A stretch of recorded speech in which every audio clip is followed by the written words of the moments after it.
Today we're playing High Finance and doing another round 300 challenge. The conditions for this one is that we're not allowed to unlock any more buildable space, which on this map means that most of the space will be inaccessible for the entire game.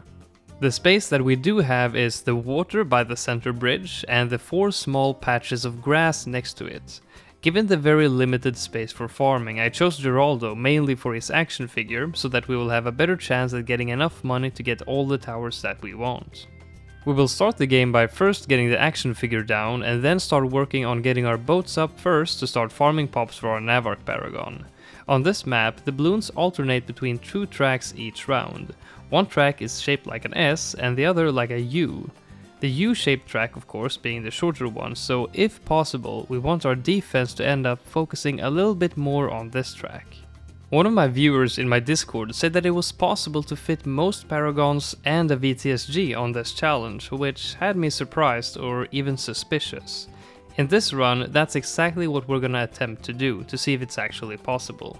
We'll get a rubber to gold in the top left, and then the rest of our farming will consist of a lot of middle path snipers and also a spirit of the forest, paired with using Geraldo's rejuve potions and an energizer for shorter cooldowns. We'll also get a bottom path village for increased cash generation within its radius. Before deciding to do this challenge, this was definitely not my favorite map. I think I ranked it pretty low in my tier list video, but after doing this challenge, I'm kind of starting to like it a bit more. It's pretty well suited for a bunch of interesting challenges. I think that there are a lot of people out there like me who end up playing the same few maps over and over, but I do recommend that you try some maps that you don't think you like, because if you do end up liking it, you will enjoy the game a lot more when you have a lot more fun stuff to play. As the rounds pass, I will switch out some snipers for more useful towers that will also be farming pops for some other Paragons. We'll place a Grand Sabo on the carrier flagship and then get a Moab Domination next to it, and also an XXXL trap in the top left and an Ultra Boost that we will use to Ultra Boost everything so that we can use this setup longer and farm more pops before creating our Paragons. This setup will work very well as the Moab Domination will slow down the rounds, allowing you to use the cash generating abilities more often, and also allows you to take down the rounds very easily using the XXXL trap and the Pirate Lord's hooking ability. While the setup does work very well against ZOMGs and below, bads are a problem, so on round 140 we will need an upgrade for the fortified bad. So we get the Navark and the degree we get is 54. Now we will place down the carrier flagship again and place a middle path ice monkey to freeze the water and then place an ace in the top right. You can't place an ace here without using the ice because the footprint of the ace extends onto the water. But once you have placed the ace, you can sell the ice and keep the ace, because the center point of the ace is still on land. We will upgrade it into a flying fortress and ultra boost it to start farming pops for our Doomship Paragon. And now we will continue with this setup for a while to get some more cash and pops for future Paragons, and we will also place down some Paragon totems in some small leftover areas. I also placed a crossbow master, but ignore that because I later realized that I don't want to start farming pops for that one just yet, so I will replace it with another tower soon. Also, I would like to say a big thank you for 30,000 subscribers. I never cease to be surprised when I look at my subscriber count and see how fast this channel has grown, and it's really motivating to keep making more and more videos. If you're not subscribed yet, you can do so if you want to make sure that you don't miss any of my videos. Once we reach round 180, we have well over 16.2 million pops on our ace, so we can go ahead and get our Doomship. Here we also need to make use of ice monkeys to be able to place the aces, and once we have done so, we get a degree 74 Doomship that I will set to figure 8. This Paragon should be pretty good on a map like this with a lot of sight blockers, and setting it to figure 8 should yield some pretty nice damage for the track that is shaped like the letter U. We continue until we reach round 215, when we get a degree 77 Ninja Paragon on top of the Navark.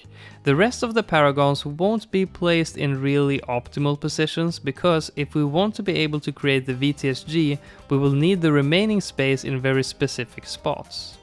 On round 234 we are ready for our next Paragon, which will be the Master Builder.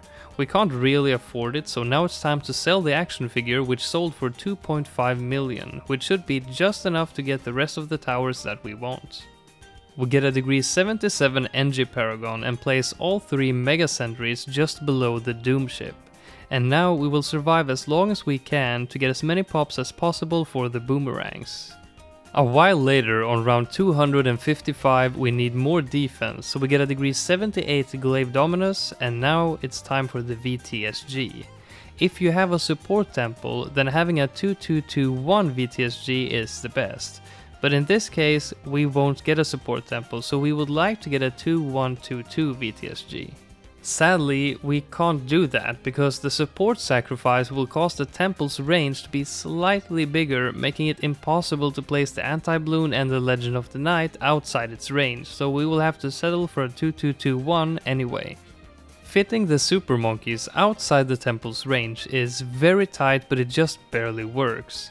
And as for the rest of the sacrifices, it's pretty tight to fit them too.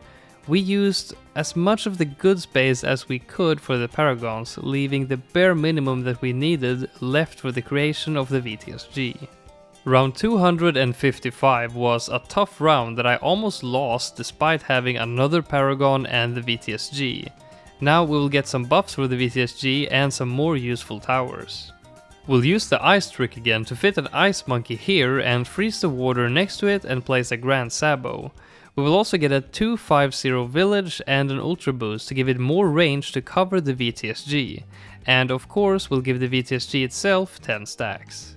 We will also get the carrier flagship back and an energizer, a permabrew, glue storm, cripple Moab and one of each tier 5 dart monkey to farm pops for the last paragon. We will also get the invisibility potion on the VTSG to give it slightly more range.